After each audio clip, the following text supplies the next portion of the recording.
Muito bem, bom dia a todos. Penso que estamos aqui todos em boas companhias, né? Não só esta apresentação maravilhosa que nós tivemos, nossa aí, me senti assim meio no Oriente Médio, que foi muito bom para nós, né? E espero que nós não sejamos aqui quatro múmias, que isso já, né? Isso já, mas no fundo, o que a gente vai discutir aqui é um tema muito importante para a sustentabilidade do setor de saúde no nosso país. Seja o setor de saúde público, claro, porque no fundo, todos os procedimentos e aquilo de alta complexidade que acontece no privado também acontece no público, e como eu disse também, seja no privado, né? Então nós temos aqui exatamente pessoas que vão nos ajudar e muito a entender essa discussão, né, que é a discussão exatamente da alta complexidade, o financiamento da alta complexidade no nosso país.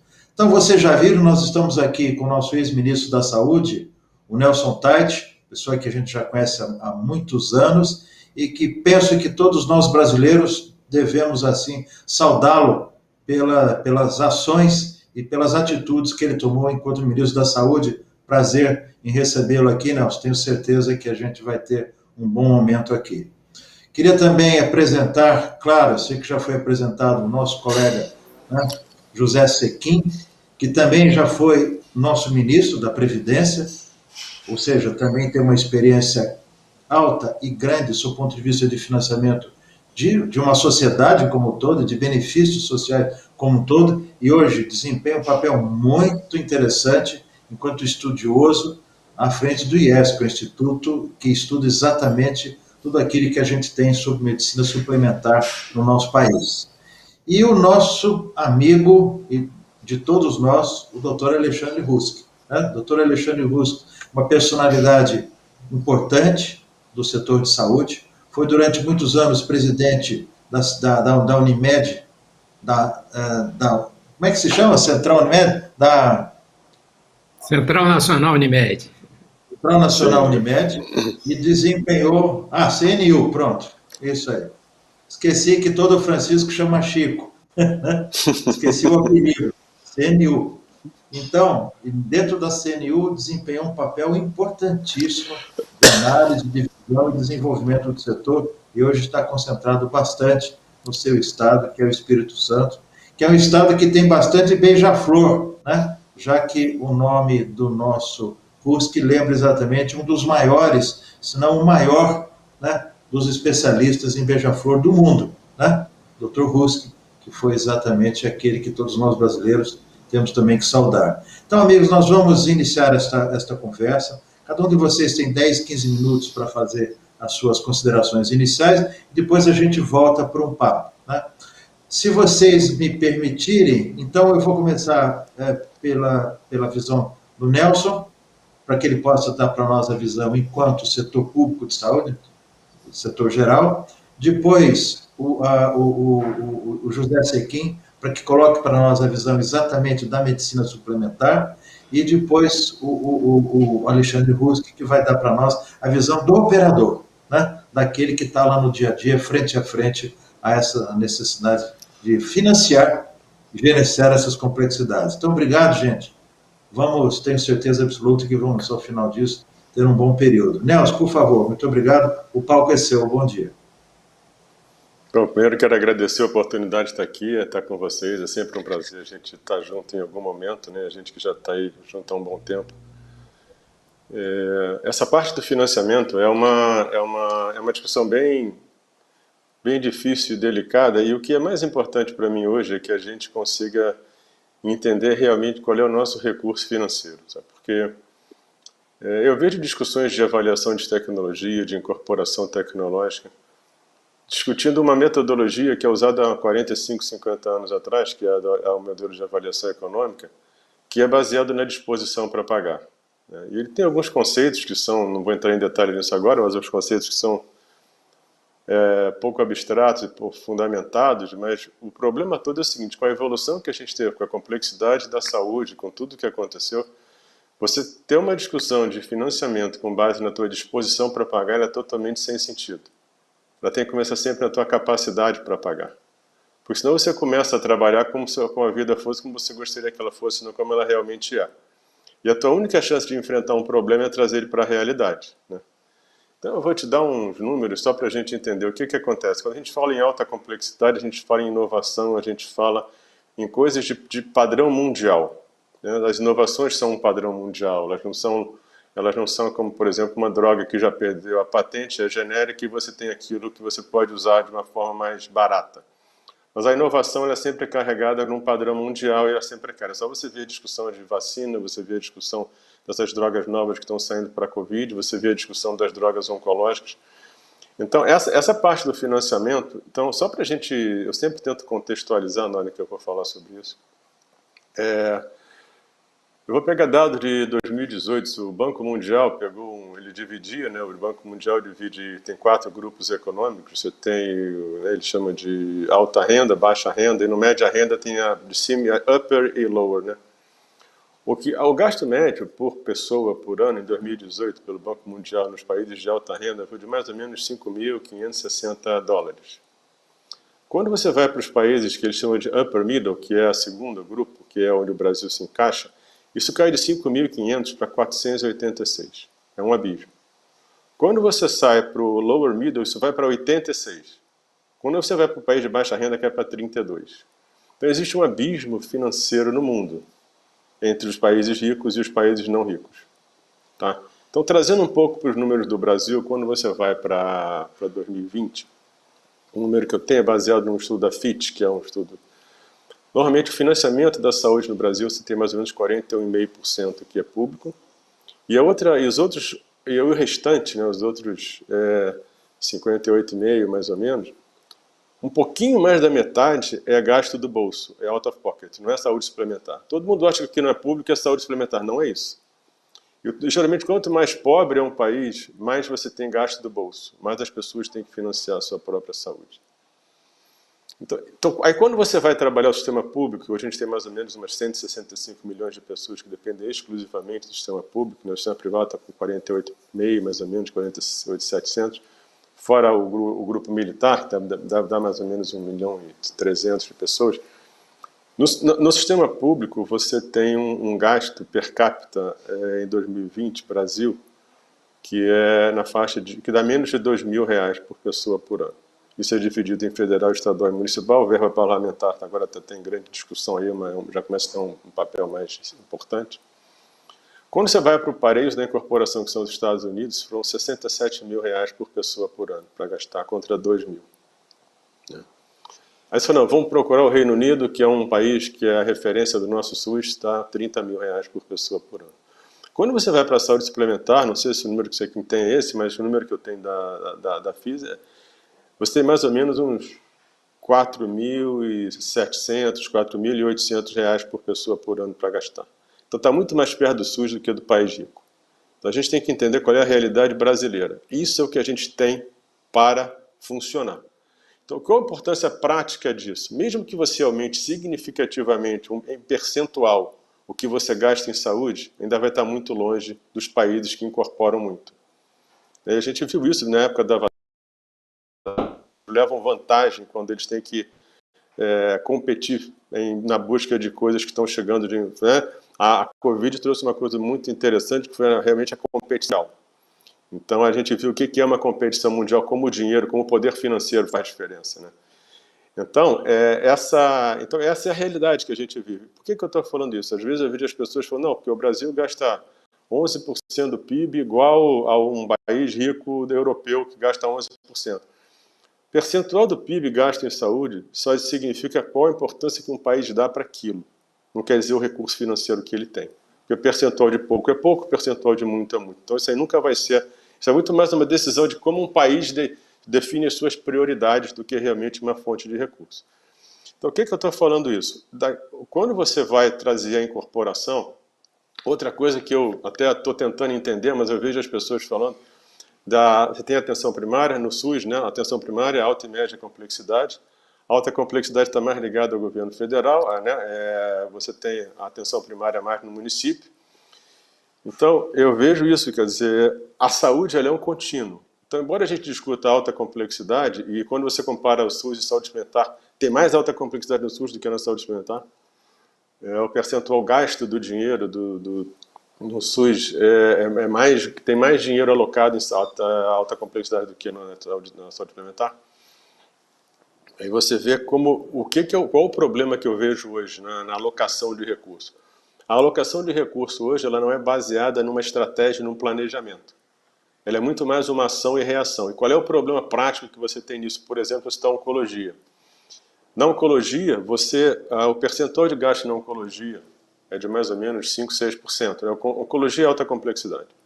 Então você está falando em diagnóstico, rádios, quimioterapia, cirurgia, tudo isso é alta complexidade. Então, o que acontece na prática? Que seria o ideal no meu financiamento da alta complexidade? Eu citando a oncologia como exemplo, só para a gente ter um exemplo real. O que seria o ideal? Que eu pegasse, sei lá, 6%, eu vou ter que ver de onde ele vem, quanto vem do Estado, município, federal. Na alta complexidade é atribuída ao governo federal. Você fala assim, olha, eu tenho tanto para gastar, eu vou gastar tanto em diagnóstico, tanto em quimioterapia, tanto em radioterapia, tanto em cirurgia, tanto em cuidado paliativo. Treinamento é fundamental, porque as novas tecnologias, em geral, infelizmente, elas não são tecnologias que elas elevam o padrão médio da pessoa, do profissional. São cirurgias que dependem de profissionais cada vez mais qualificados. Estou usando um exemplo bobo. O que seria o ideal? Que numa cirurgia robótica, que o robô ajudasse o médico a ser melhor. Mas, na verdade, você precisa de um médico cada vez mais competente em cirurgia robótica para poder usar o recurso que ele tem da máquina.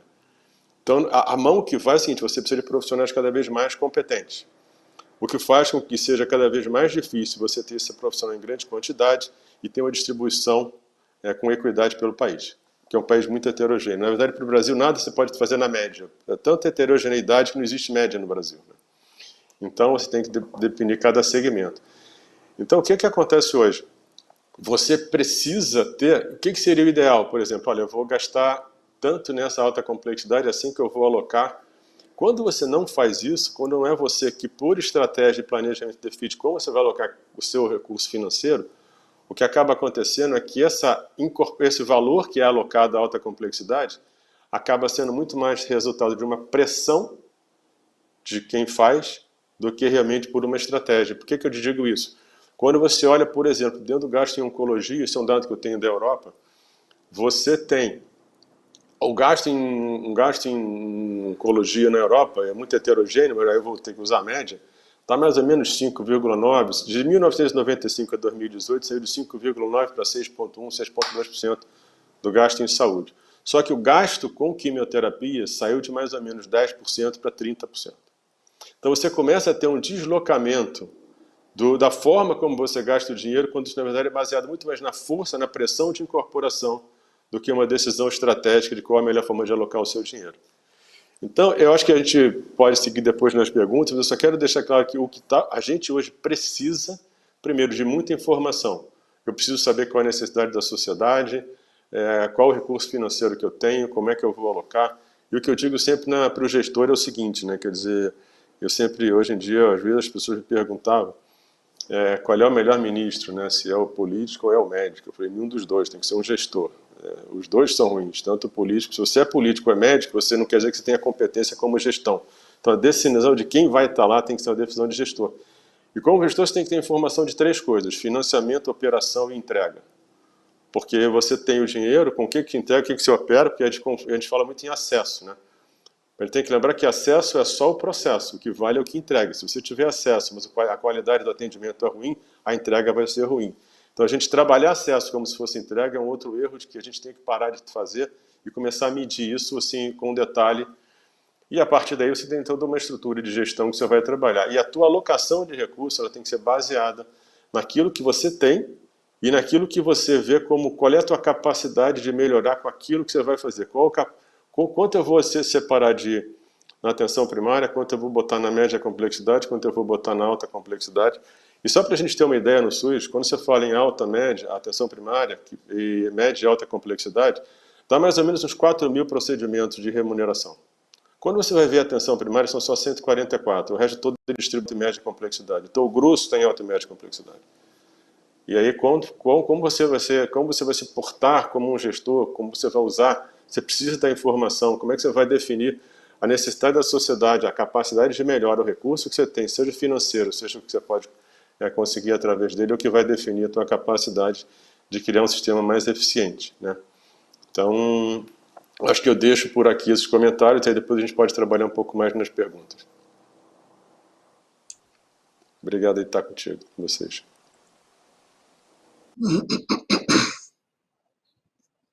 Muito obrigado, Nelson. Foi muito interessante esse seu kickoff. Zé, por favor, a palavra é sua. Bom dia a todos, é um grande prazer estar no meio de amigos já de uma boa data. E sou um pouco diferente dos outros 3 participantes da mesa, porque eu sou engenheiro de eletrônica e os meus colegas são todos médicos. Eu imagino que se espera de mim muito mais números do que o próprio Nelson acabou de dar, aliás, muito interessantes. Sobre os seus números, Nelson, eu faria apenas um rapidíssimo comentário, que é o seguinte: para a gente ter um nível de gasto absoluto similar aos países avançados, nós teríamos que gastar uma fração da nossa renda tão alta que praticamente não sobraria para mais nada. Se pensarmos nos Estados Unidos, por exemplo, gastamos toda a nossa renda com saúde e chegamos mais ou menos perto do que eles gastam, ou seja, é uma impossibilidade. E daí a gente sempre olhar um pouco para o percentual do PIB, porque isso mostra o esforço que a sociedade faz para esse setor de saúde. Você, aliás, muito bem lembrou. Bem, eu começo por dizer o seguinte, que nós começamos a vida consumindo, bem antes de começarmos a produzir. Fraldas, mamadeiras, papinhas, coelhos, eu ainda me lembro dos meus filhos. E nós terminamos a vida também consumindo, sem produzir. Nesses 2 extremos da pirâmide populacional, jovens e idosos, as pessoas consomem sem produzir. Quem a sustenta, então? Obviamente, as pessoas de idade ativa, pais que cuidam dos filhos, e os próprios pais que cuidam dos seus pais, dos avós dos seus filhos.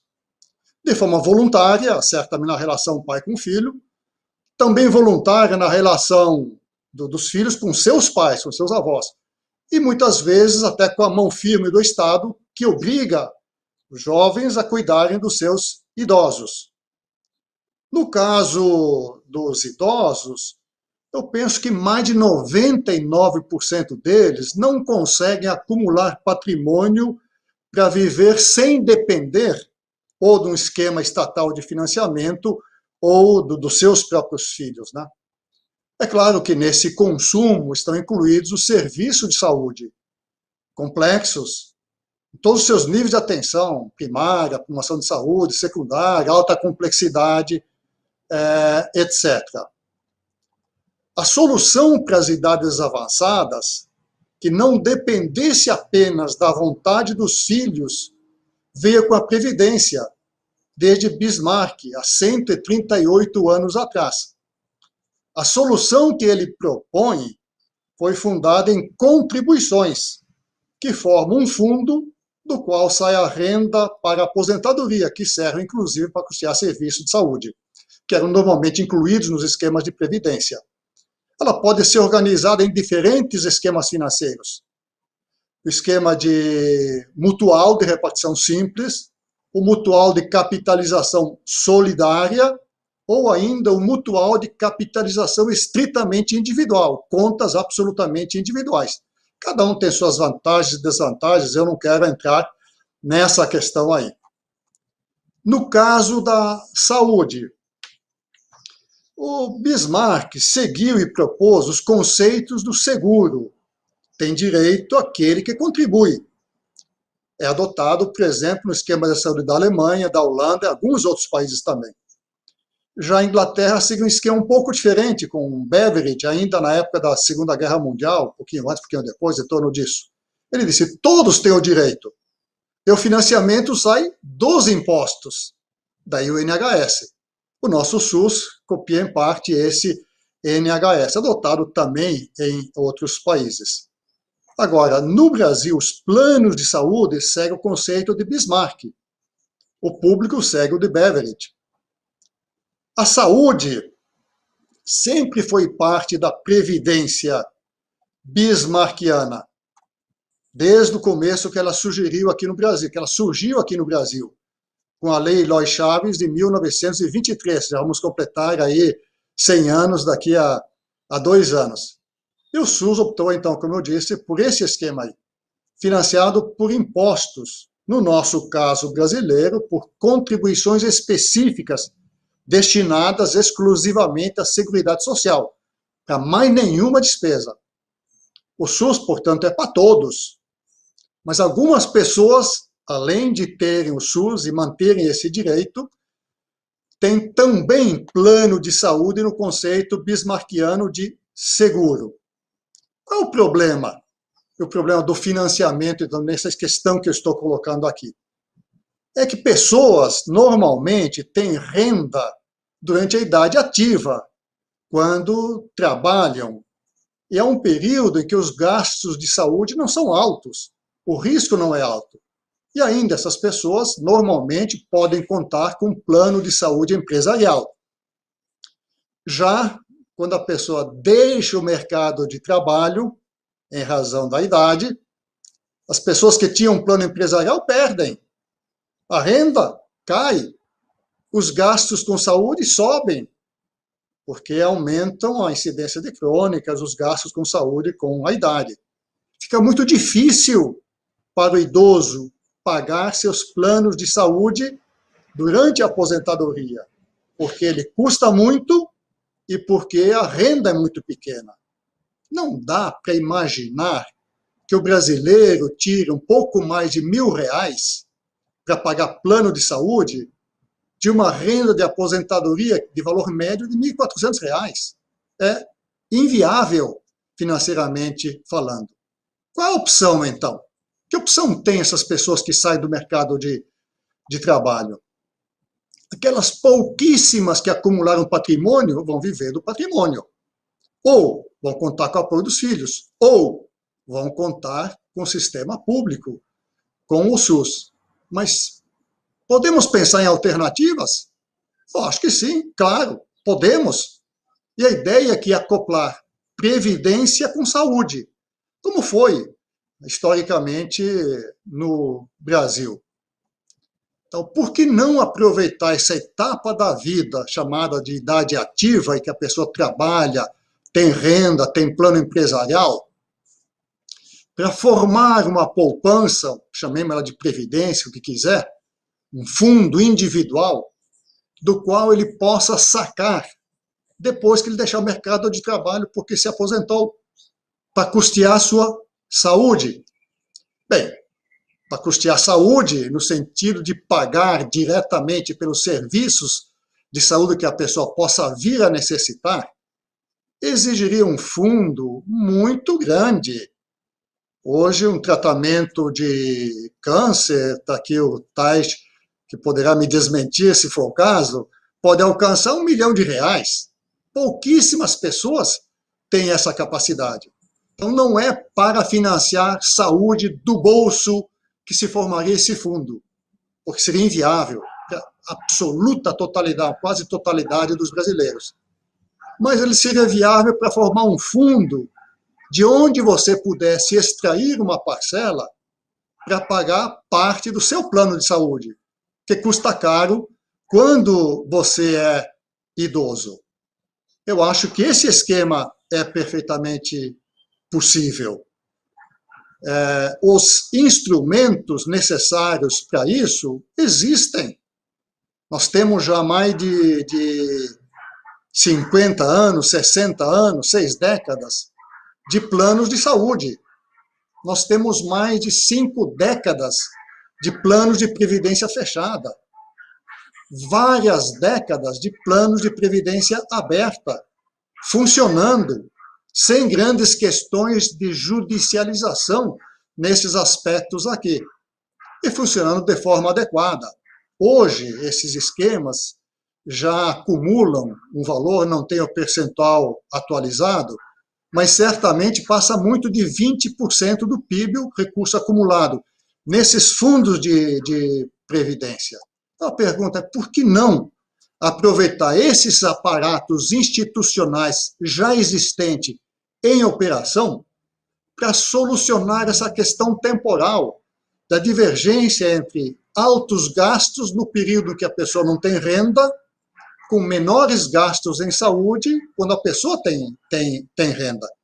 Por que não formar um plano, chamemos de Previdência Saúde, chamemos de um plano de saúde capitalizado, o nome que se quiser. Mas ele teria, então, o plano de saúde durante a vida de trabalho, porque cobrir os riscos correntes. E, além disso, acoplado a ele, um plano de acumulação, que ele contribuiria, aportaria mês a mês, para dele começar a sacar quando chegasse aos seus 65 anos de idade, ou mesmo depois, a partir do momento que ele deixasse o mercado de trabalho. Isso é uma solução entre esquemas de previdência e esquemas de saúde. Podemos chamar, como eu já disse, saúde capitalizada, o nome que se quiser dar, mas que deveria ser iniciado assim que a pessoa entra no mercado de trabalho. Ou seja, quanto mais jovem, tanto melhor. Menor é a necessidade de aporte mensal para ter um fundo razoável, para ele escolher um bom plano de saúde quando estiver saindo do mercado de trabalho. Ou seja, temos tudo o que precisamos para isso. Agora, precisaríamos de um incentivo para estimular as pessoas a pouparem um pouco mais durante a vida de trabalho para formarem esse fundo que vai ajudá-las na época da aposentadoria, quando os gastos com saúde são altos e os planos custam muito, muito caro. No entanto, precisa desse incentivo porque as pessoas têm visão muito míope, muito curta, temos uma altíssima preferência pelo presente, que nos faz esquecer o futuro, que um dia ficaremos idosos, que um dia precisaremos de muitos serviços de saúde. Então, as pessoas precisariam ter esse estímulo. No entanto, a situação atual do país, que eu temo ainda perdure por algum tempo, impede que sequer se coloque na mesa de discussão incentivos desse tipo. Pelo contrário, o que a gente ouve de todos os lados é: precisamos acabar, ou pelo menos reduzir bastante os incentivos que existem por aí. Eu sou otimista. Haveremos de sair do atoleiro em que nos encontramos atualmente. Precisamos apenas de lideranças políticas com as visões corretas. Bem sei eu que o otimismo pouco ajuda, como dizia o economista, embaixador americano John Galbraith, mas o pessimismo atrapalha muito. Então, Balestrin, meus colegas de mesa, Taiki e Alexandre, sou otimista. Muito obrigado. Obrigado nós aqui pela sua belíssima coordenada apresentação, né? E mais do que isso, por essa gota de otimismo que você deixou para a gente aqui, viu? Obrigado, Zé. Alexandre, por favor, o palco é seu agora. Olha aí que os dois homens falaram aí. Vamos ver agora como é que a gente resolve isso aí lá na ponta. Bom dia a todos, bom dia a todas. Uma saudação muito especial aí ao amigo Josier Vilar. Quando encontrá-lo pessoalmente, vou ter que dar um puxão de orelha, porque, como falei aqui, esse é um tema muito ácido para colocar amigos para debater. Mas, amigos, a gente reserva sempre esse tipo de empreitada, né? Bom dia ao Balestrin, bom dia ao Nelson, bom dia ao Sequim. Uma alegria poder estar com vocês. Bom, o Nelson e o Zé já facilitaram bastante a minha vida aqui, porque botaram duas visões importantes aí, né, nesse cenário que nós nos propomos a debater hoje.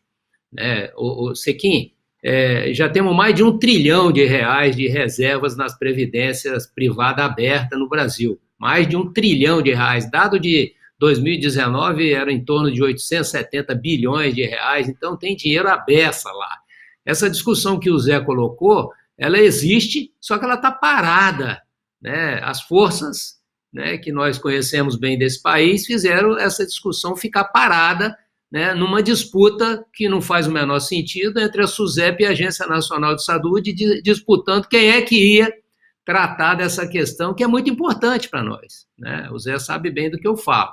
Muito importante. Essa alternativa é uma alternativa que outros países ganhou muita relevância e para nós seria muito interessante. Só não vale ficar tendo uma disputa de quem vai coordenar isso aí. Para nós é o menos importante, mas a discussão existe. E eu tive aí durante 8 anos, né, militando no ramo segurador, quando fui diretor técnico da Seguros Unimed, exatamente no momento em que nós tínhamos muita esperança de que isso fosse andar de forma muito acelerada. Não andou, né? É muito ruim a gente ouvir isso aqui. Bom, ao que me cabe aqui, primeiro, assim, tentar desmistificar um pouco de que a saúde suplementar não financia a alta complexidade no país. Existe quase que um dogma que está colocado na sociedade de que tudo que é alta complexidade, a saúde suplementar empurra para o SUS. Isso não é verdade, né? A saúde suplementar é um financiador importante na alta complexidade dos seus beneficiários, naquilo que está previsto contratualmente. E hoje nós temos, né, um rol de cobertura assistencial muito extenso, né, praticamente abrangendo toda a classificação internacional de doenças, com raríssimas exceções, e que vem sendo ampliado agora anualmente aí nas atualizações que são feitas dos rol de procedimento. Então, a sociedade, sim, tem, né, uma importante contribuição da saúde suplementar no custeio da alta complexidade nas diversas oportunidades que ela necessita acessar. Uma coisa que, depois o Tati pode até comentar sobre isso, que eu acho que é um enorme desconforto para nós no país, é que nós temos a saúde suplementar e a saúde pública, né, quase que trabalhando de forma muito desconforme. Enquanto nós temos na saúde pública a Conitec, que se dedica a avaliar a incorporação de tecnologias e etc., na saúde, ela não alcança a saúde suplementar. A saúde suplementar, a gente fica afeito às atualizações de rol que são tratadas no âmbito da Agência Nacional de Saúde. Isso não faz o menor sentido, é como se nós tivéssemos duas saúdes, nós não temos duas saúdes, a saúde é única, uma é pública, outra é privada, mas a saúde para acesso do indivíduo, ela é única e nós deveríamos ter apenas uma tratativa quando fosse tratar de incorporações e etc. E a gente fica, então, gastando não só energia, como também perdendo a oportunidade de estar unificando procedimentos quando a gente trata em ambientes diferentes aquelas incorporações que são destinadas ao sistema público de saúde e as incorporações destinadas à saúde suplementar. Outro elemento muito importante para nós, e que eu acho que nós não temos como fugir dessa discussão, é que nós copiamos um modelo, né? Nós copiamos um modelo de atenção à saúde que não se adapta a um país pobre como o nosso. Não há como a gente hoje suportar mais o modelo de atenção à saúde que o país, né, oferece à sociedade, sem a gente tratar de repensar qual é esse modelo que pode coordenar melhor, qual é esse modelo que pode integrar melhor, qual é esse modelo que pode, de certa forma, dar a todos nós uma entrega muito melhor, olhando para a qualidade e não olhando apenas para aquilo que a gente vai gastar, né? Não faz mais sentido, até porque não há mais como a gente evoluir nessa questão no país, a gente não discutir a questão, né, do acesso à saúde, deixando apartado a questão do modelo de atenção à saúde. E quando eu falo do modelo de atenção à saúde, obviamente que a gente tem que falar de modelos de remuneração que não olhem retrospectivamente apenas, olhem especialmente de forma prospectiva os custos envolvidos. E aí nós estamos atrasadíssimos no país, né? Não sei se, de certa forma, um pouco de propósito, né? Muitos dos nossos prestadores se recusam a debater essa questão, não é bom tratar isso prospectivamente, tem muita ansiedade disso, e isso também é fruto da nossa péssima evolução na gestão das informações da saúde. Nós somos paupérrimos nas questões das informações da saúde, o que limita muito, claro, quando você quer desenhar um novo modelo, especialmente quando você quer desenhar um novo modelo de remuneração.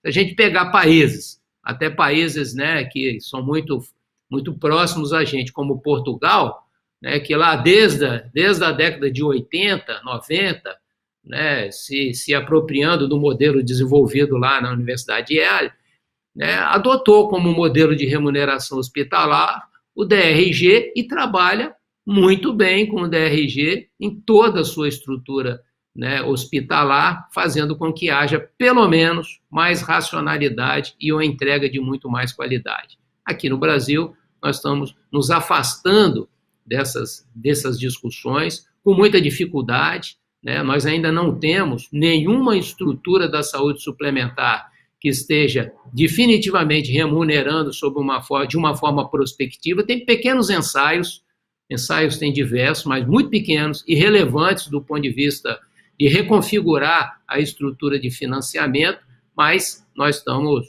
perdendo preciosíssimo tempo para que a gente possa não entrar numa espiral depois que pode eventualmente tornar-se até sem volta, né? A minha grande preocupação é que essa trajetória que a gente está seguindo seja um momento que a gente não encontre mais um caminho para a solução. E, sem dúvida alguma, um caminho para a solução é a gente discutir muito mais a qualidade da entrega da saúde que a gente faz do que a gente ficar discutindo aqui, né, forma de financiamento, de onde a gente vai apanhar dinheiro daqui, dali ou de acolá. Não é essa, né?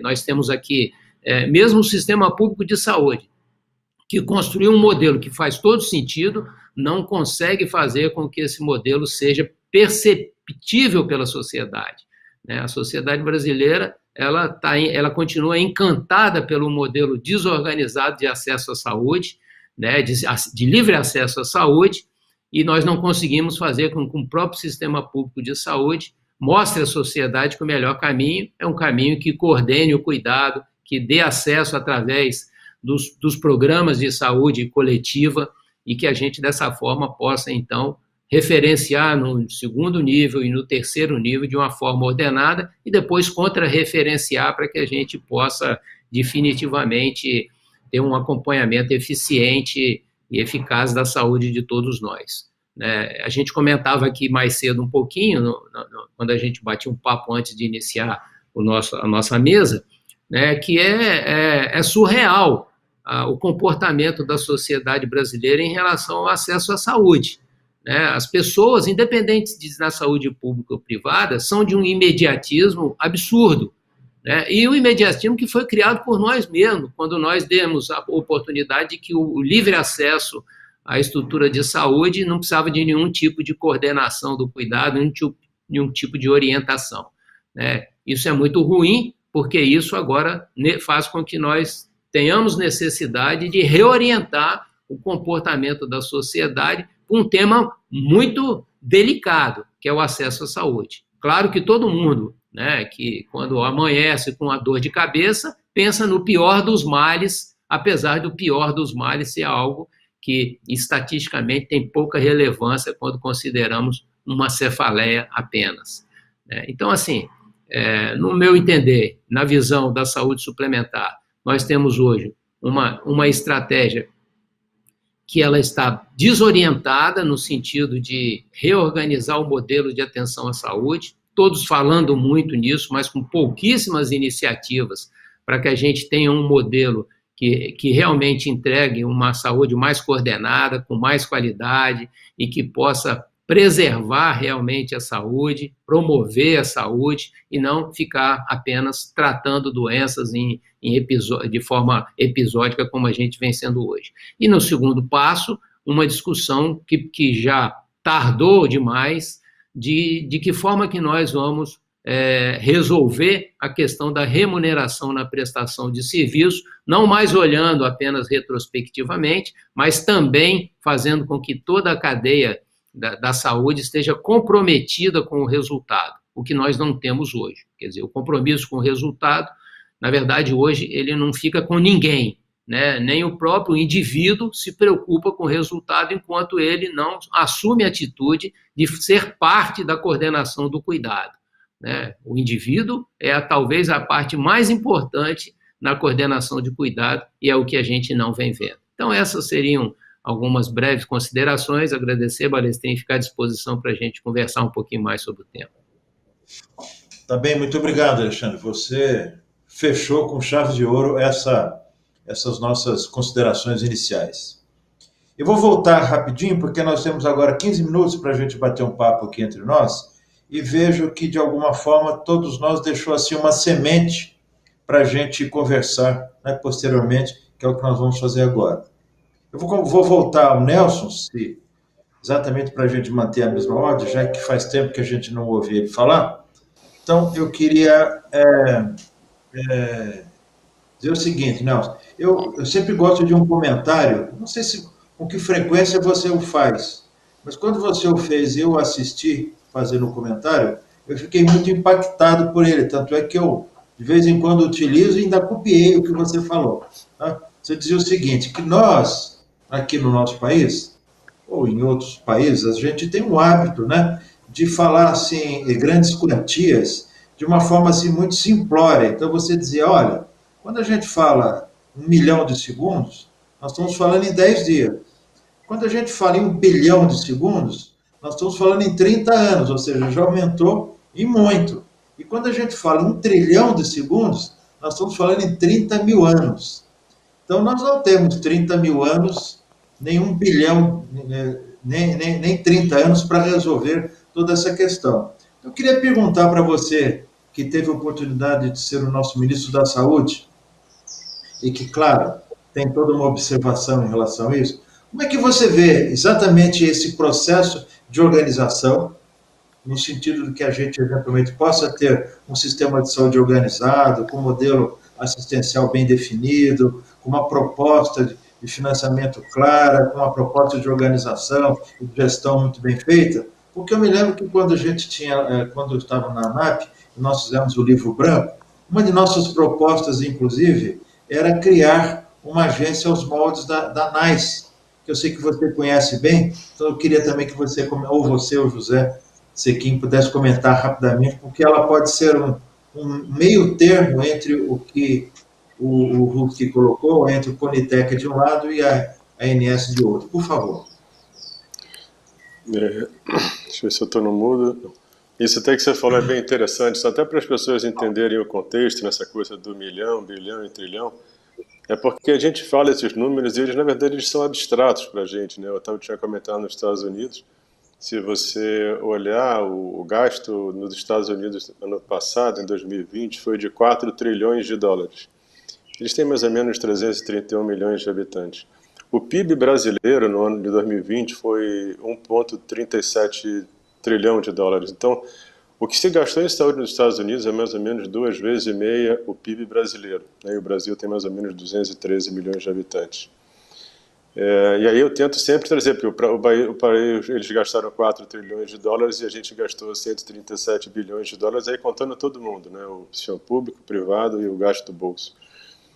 Então, só para vocês terem uma ideia, quer dizer, 1 milhão de segundos atrás é semana retrasada. Tá?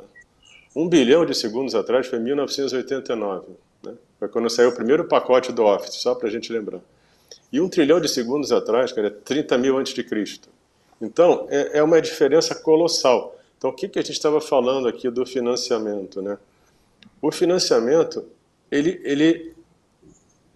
você deixar claro quão pouco recurso você possa ter comparado com os países ricos é importante porque isso realça a necessidade da eficiência do você levar como você vai gastar o dinheiro, entendeu? A eficiência é fundamental, né? Então, isso só realça que, por mais que a gente consiga um pouco mais de dinheiro, você não vai conseguir fazer... Não importa o dinheiro que você tem, se você é eficiente, você consegue ajudar muito mais gente. Então, essa necessidade de trabalhar a eficiência do sistema, ela é absolutamente fundamental. Não tem... Então, o que eu tinha dado uma sugestão, porque antes de eu trabalhar como ministro, eu fiquei como assessor. Eu fiz 2 pareceres, um na oncologia e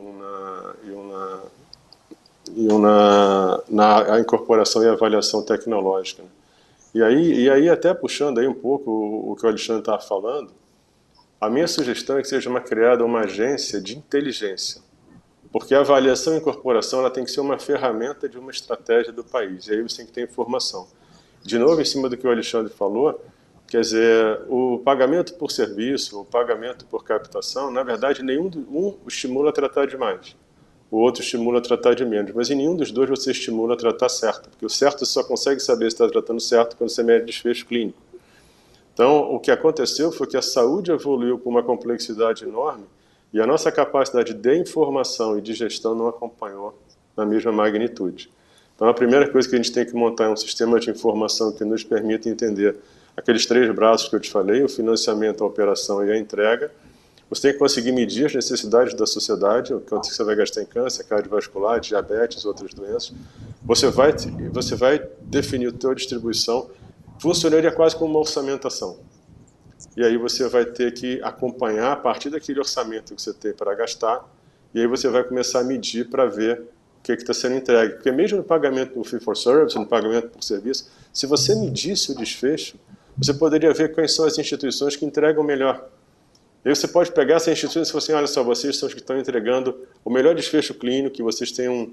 Então o que eu vou negociar com você? Eu vou te encaminhar mais pessoas para você cuidar, a gente vai fazer você crescer, você vai me dar um valor mais baixo, porque eu vou te dar volume, mas a gente vai trabalhar com você, porque eu sei que a tua entrega clínica é a melhor que existe. Então, na verdade, você pode caminhar para a eficiência em qualquer modelo de remuneração. Você não pode confundir ferramenta com solução. A solução é como você usa a ferramenta, e não nela mesma. Então, a forma de remuneração ela pode ser bem usada ou mal usada, seja ela qual for. Então, é esse tipo de raciocínio mais técnico, mais lógico, que tem que ser usado para desenhar a definição de como você vai usar o recurso financeiro que você tem, como você vai criar os incentivos, como você vai monitorar. Então, é o que eu falei, não adianta eu chegar num lugar e ver quantas consultas a pessoa faz, pode ser que aquele médico faça trocentas consultas e nem olhe direito para a cara das pessoas, e ele não trata ninguém, e o desfecho dele vai ser ruim. Então, eu não posso medir só volume, não posso chegar e dizer que esse lugar é bom porque faz muita consulta. Então, eu tenho que entender como essa consulta é feita, qual o cuidado que a pessoa teve. Você tem que levar em consideração isso tudo para desenhar um sistema que tenha minimamente uma estratégia, um planejamento e um acompanhamento que te permitam uma melhora contínua, porque na saúde também tem isso, né?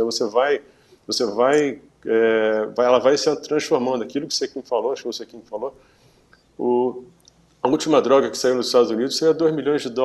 Em 2018, o preço médio do medicamento oncológico era de $175 mil, mais de R$900 mil.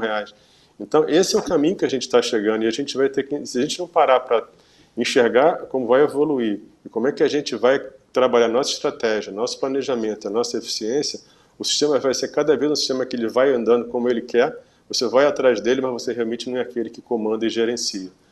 E quanto menos a gente gerenciar o sistema, mais desigual ele vai ser, mais desigualdade você vai ter na sociedade.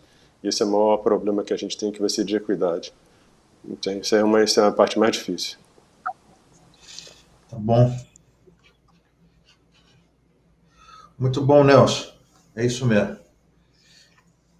Sequim, todas as vezes que eu ouço você falar, eu já ouvi você falar muitas vezes, com muito prazer, diga-se de passagem, você faz suas argumentações de uma forma super clara, você as apresenta de uma forma onde você pouco deixa as dúvidas em relação a tudo aquilo que você fala. Eu admiro muito as suas falas, né, porque as acho assim, muito racionais, né? Mas às vezes eu percebo que nós estamos vivendo num mundo onde falta essa racionalidade que eu admiro tanto nas suas falas.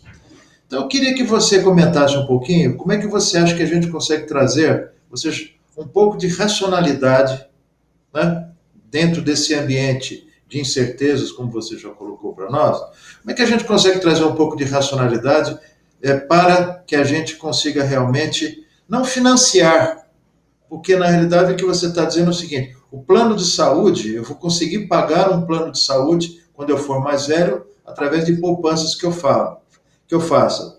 Mas como é que este plano de saúde vai pagar esses procedimentos que são considerados assim tão exorbitantes, né? Como, por exemplo, o Nelson agora nos citou? Por favor.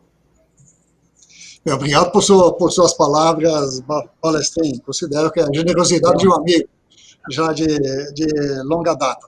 Na verdade, eu tive um altíssimo treinamento em matemática. Na época de faculdade, os 2 primeiros anos, eu tinha 8 horas por semana de matemática. Então, a gente acostuma com esse raciocínio assim, lógico que, para dizer a verdade, eu tenho dificuldade com outros tipos de ambientes em que a questão não é assim tão clara quanto é na matemática. Embora eu aprecie e gosto muito de quem sabe argumentar nessas linhas aqui. Eu acho que a questão que você põe, Balestrin, não é uma questão simples, não. Envolve, eu acho, duas dimensões, todas complexas. Uma delas é o interesse objetivo no resultado, no financeiro, no lucro, se você quiser, etc., que está colocado aí e não se pode prescindir dele. Afinal de contas, o investidor investe onde quer que ele invista, pensando sempre no retorno. Saúde é apenas um dos setores, e não pode ter um retorno sistematicamente menor do que outros setores da economia. Então, esse é um dos aspectos. E há sempre dúvidas quando você propõe mudanças. Eu vou conseguir manter essa taxa de retorno? Eu vou ser garfado de algum jeito? Vou conseguir garfar o meu vizinho de outra forma? Então, isso eu acho que inibe um pouco iniciativas de mudanças. O outro é um pouco a questão mental, os receios que as pessoas têm de mudar, de levar as coisas adiante. Mudanças sempre provocam incertezas, e as pessoas odeiam as incertezas, né? De todos os tipos, até os especuladores. Eles gostam de especular, mas eles, na sua cabeça, pelo menos no modelo mental, eles têm alguma certeza e vão nessa direção. Então, Balestrin, eu sinto dizer que o assunto é difícil e não tem um equacionamento adequado para ele. Um comentário ainda adicional que se coloca aí, eu acho que, de fato, tudo que eu leio sobre saúde fala a eficiência com que se trata na saúde é muito baixa. Então, esta é uma questão que tem que ser equacionada. Aumentar a eficiência na prestação do serviço de saúde. Isso inclui também na utilização, porque às vezes o paciente que utiliza, ele também inadvertidamente produz o desperdício ou demanda o desperdício. Tem que ser feito, então, com eficiência, o mínimo de recursos. E tem que ser efetivo. Tem que ter a entrega adequada, que as pessoas desejam e querem, que a sociedade quer, de ter uma população com boa saúde. Aí você pode entrar em caminhos longos, que eu até gosto muito, mas o tempo está se esgotando, então acho que eu fico por aqui, Balestrin. Tá ótimo isso aqui, muito obrigado. E você tratou aí de um ponto que é muito importante, que é o desperdício, né? Tive a oportunidade de participar de eventos da OCDE discutindo desperdício de saúde, como combatê-lo, que se dizia que o desperdício ao mundo era estimado na área de saúde em torno de 300 bilhões de dólares. Como disse o nosso ministro Tait, 300 bilhões de dólares é praticamente o dobro do que nós gastamos no nosso país em todos os setores, público, privado e o público dividido nas suas três áreas. Então, é um tema que a gente realmente tem que se aprofundar, né? Mais para frente. Ruski, eu vi que quando você fez as suas apresentações, ou a sua apresentação, você deixou nas entrelinhas aí um comentário de que você talvez achasse que a nossa agência de saúde suplementar, ela pudesse ser mais operativa, ela pudesse ser mais ativa na busca de soluções de determinados problemas que surgem e que muitas vezes eles parecem ser incontornáveis, mas não são. Queria que você, até para a gente encerrar aqui a nossa conversa, evoluísse um pouquinho mais nesse tema para a gente sair aqui com esse desenho feito. Bom, primeiro assim, eu tenho que considerar que há 20 anos atrás, quando esse setor não tinha nenhum tipo de regulação, ele liberava o caos. Então, sem dúvida alguma, a Agência Nacional de Saúde trouxe regras importantes para o setor. Essas regras foram regras que, lamentavelmente, elas têm sido implementadas de uma forma muito aguda, né? 20 anos para você regular um setor dessa complexidade é muito pouco tempo, né? E, de certa forma, a agência vem fazendo isso muito copiar e colar da SUSEP, que é um outro ramo de seguro completamente diferente, que não tem nada a ver, a não ser a questão do mutualismo, não tem nada a ver com as questões relativas à saúde. Então, esse copiar e colar, ele, em alguns momentos, ele tem provocado traumas muito grandes na saúde suplementar brasileira. Pra você ter uma ideia, só o sistema Unimed, que é um sistema cooperativo, então é um modelo de sociedade completamente diferente de outros modelos de operadoras de plano de saúde, tem hoje em reservas técnicas em torno de 22 bilhões de reais. 22 bilhões de reais numa sociedade de pessoas, numa sociedade cujo objetivo principal era prover a prestação do serviço contratada com um grupo específico de pessoas, é muito recurso financeiro que está lá, né, retido na Agência Nacional de Saúde, de certa forma impedindo até que o sistema pudesse estar investindo mais no seu objetivo principal, que é a prestação de serviço, né? Isso, então, existe um debate que a gente não consegue superar. Eu acho que foi o Taixa, alguém que falou aí sobre que o país, ou foi o Zé Sequim que falou, quer dizer, não dá para você tratar o Brasil igual em todas as suas regiões, não faz sentido a gente achar que a saúde, né, o cuidado da saúde na cidade de São Paulo é igual a um município aqui no interior do Espírito Santo, porque não é, de forma que nós precisamos de tratar essa questão com muito mais propriedade, olhando o desempenho, a performance, a forma como as operadoras vêm tratando, né, os seus beneficiários e flexibilizando as oportunidades que tem, especialmente de criar alternativas de produtos para os nossos beneficiários, né? Não faz o menor sentido a gente ter uma customização de entregas que tem que ser feita e o beneficiário tem que se adaptar àquilo. Não faz sentido. A gente precisa que tenha um olhar maior para o mercado, um olhar maior para a possibilidade da saúde suplementar, né, estar fazendo efetivamente o seu trabalho, que é oferecendo a saúde para aqueles que têm interesse em tê-la, né? O país, né, constitucionalmente, nós dividimos a saúde pública e privada, não tem nenhum mal feito nisso, está exatamente dentro do que é o preceito constitucional. O que a agência precisa fazer é fomentar o desenvolvimento desse setor. Esse setor precisa de ser incrementado. E, ao incrementá-lo, todas as pontas da prestação de serviço precisam estar bem controladas para que sejam as melhores entregas e as entregas possíveis dentro daquilo que nós nos propomos a fazer. Não dá para a gente achar que nós vamos conseguir fazer aqui entregas que são incompatíveis com os recursos que nós temos para administrar. As operadoras de plano de saúde são administradores de recursos de terceiros, apenas isso, né? E isso, para ser feito, precisa de estar, todas as pontas precisam estar muito bem coordenadas para que a gente não tenha aí nenhum tipo de malefício na administração desses recursos. Então, eu acho que a agência hoje, ela deve à saúde suplementar brasileira, né, uma reflexão melhor da forma como ela poderia incentivar o desenvolvimento desse mercado. Eu acho que nós temos um bom exemplo aqui hoje, né? Os 45 milhões de beneficiários da saúde suplementar durante a pandemia, né, foram muito bem assistidos pela saúde suplementar, e inclusive em eventos de altíssima complexidade, que foram eventos que aconteceram naqueles que tiveram a doença de uma forma mais agravada.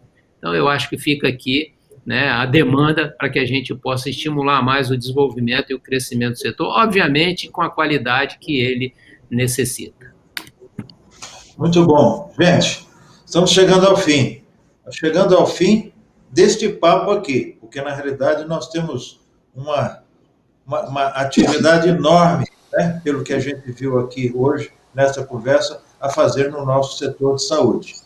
Queria agradecer a vocês, mas queria deixar um abraço aqui para o José, claro, que é quem foi que nos convidou, está proporcionando isso, e ao Rodrigo Vilar, né, que eu sei que está por detrás também de tudo aquilo que nós estamos fazendo aqui. Então, Nelson, um abraço para você, muito bom revê-lo. Um abraço para todos, prazer estar com vocês.